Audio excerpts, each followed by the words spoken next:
Bonjour, aujourd'hui je vous propose un détour vers l'Évangile selon Matthieu, en fait vers une parole de Jésus bien connue de tous. C'est Matthieu 18, les versets 2 et 3. Jésus appela un enfant, le plaça au milieu d'eux et il dit « Je vous le déclare, c'est la vérité. Si vous ne changez pas pour devenir comme les enfants, vous n'entrerez pas dans le royaume des cieux. » Le sujet central de la péricope d'où viennent ces deux versets est le royaume des cieux. Une promesse, une attente très importante en fait pour les uns et pour les autres. Les disciples se demandent comment Dieu établira une hiérarchie dans le royaume à venir. Et la question de Jésus est alors très surprenante. La réponse de Jésus, est alors très surprenante, car il déplace la question de deux manières. Tout d'abord, Jésus déplace la borne géographique. Il invite les disciples à ne pas se préoccuper de la place à recevoir dans ce royaume, mais plutôt aux conditions d'entrée. Nous y reviendrons dans la suite. Deuxièmement, Jésus déplace également la borne du temps. Il invite ses disciples à considérer le temps présent plutôt que le temps à venir. En plaçant un enfant au milieu d'eux, il leur montre leur responsabilité pour maintenant.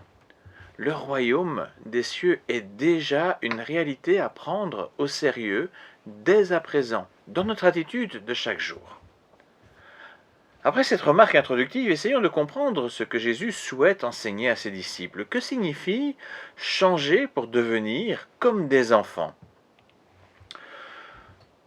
Dans notre culture, on présente l'enfant comme symbole de l'innocence. Cela a sans doute du sens quand les enfants sont très petits, mais tout parent s'aperçoit clairement que les enfants perdent bien vite cet halo d'innocence. Combien de temps est nécessaire avant d'utiliser l'expression quelque peu malheureuse « ce petit monstre » ? Assez peu finalement. Je ne pense pas que Jésus fasse référence à l'innocence d'un enfant, non seulement parce que ce n'est pas une compréhension envisagée dans la culture de son époque, mais aussi parce que cela ne correspond que bien partiellement à la réalité. Que représente un enfant du temps de Jésus? J'utiliserai trois mots pour le décrire: humilité, simplicité et dépendance. À l'époque romaine, l'enfant n'a aucun statut juridique. Il est seulement un être en devenir, quasi considéré au même rang qu'un esclave. De ce fait, l'enfant se trouve dans une situation humble et avec une vie assez simple. À cette considération culturelle, on peut aussi tenir compte d'une autre dimension de l'enfant vrai à toute époque. Un enfant est très dépendant de ses parents. Il a besoin d'eux pour se construire physiquement, psychiquement et socialement. Jésus appelle non pas à redevenir des enfants, mais à changer pour devenir comme eux. Cela signifie qu'il ne parle pas d'une réalité biologique, mais d'un état d'esprit à trouver devant le Père céleste. Donc premièrement, Jésus nous invite à l'humilité dans nos rapports mutuels et avec le Père. Les hiérarchies humaines n'ont aucun sens devant Dieu. Le Seigneur ne regarde ni notre statut social, ni nos capacités, ni même nos mérites. Ce qui compte, c'est notre disponibilité sans la moindre revendication, sans élément à faire valoir. L'enfant est appelé à obéir à ses parents, même s'il ne comprend pas tout.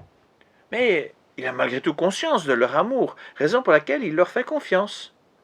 C'est de cette manière qu'il se construit pour devenir un adulte. Eh bien, c'est également de cette façon que le Seigneur veut nous transformer, pour que nous puissions entrer dans son royaume. Deuxièmement, Jésus nous invite à la simplicité. Un enfant utilise un langage assez direct, sans maquillage.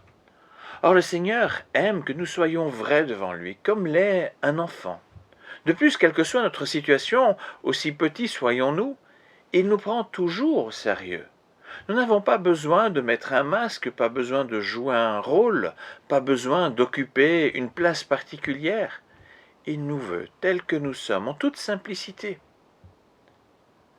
Finalement, Jésus nous invite à ne pas nier notre dépendance à l'égard du Père.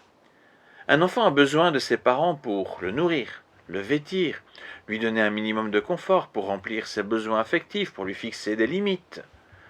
Le drame de l'humanité est de revendiquer son autonomie à l'égard du Père créateur. C'est comme si un nourrisson rejetait sa mère. Nous avons besoin que le Seigneur prenne soin de nos besoins et de notre développement, sans quoi nous ne pourrions pas entrer dans le royaume céleste comme un enfant prendrait sa place dans un monde d'adultes. Comme un enfant se soumet à ses parents pour son bien, nous devons accepter cette soumission confiante à l'égard de celui par qui nous avons la vie. Dans la vie chrétienne, ce rapport de dépendance se concrétise principalement de deux façons: dans la recherche de la volonté de Dieu et dans l'attente de sa bienveillance pour nos besoins quotidiens. Pour cette recherche et cette attente, l'écoute de la parole vivante et la prière s'avèrent d'une extrême importance. Nous avons impérativement besoin d'un cœur à cœur avec notre Père, écouter ce qu'il nous dit et lui adresser nos besoins, nos frustrations, nos joies, nos reconnaissances, comme le ferait un enfant à l'égard de ses parents. Je vous laisse donc aujourd'hui avec ces 3 mots pour nous préparer à entrer dans le royaume des cieux: humble, simple et dépendant, comme un enfant. Merci pour votre écoute et à bientôt.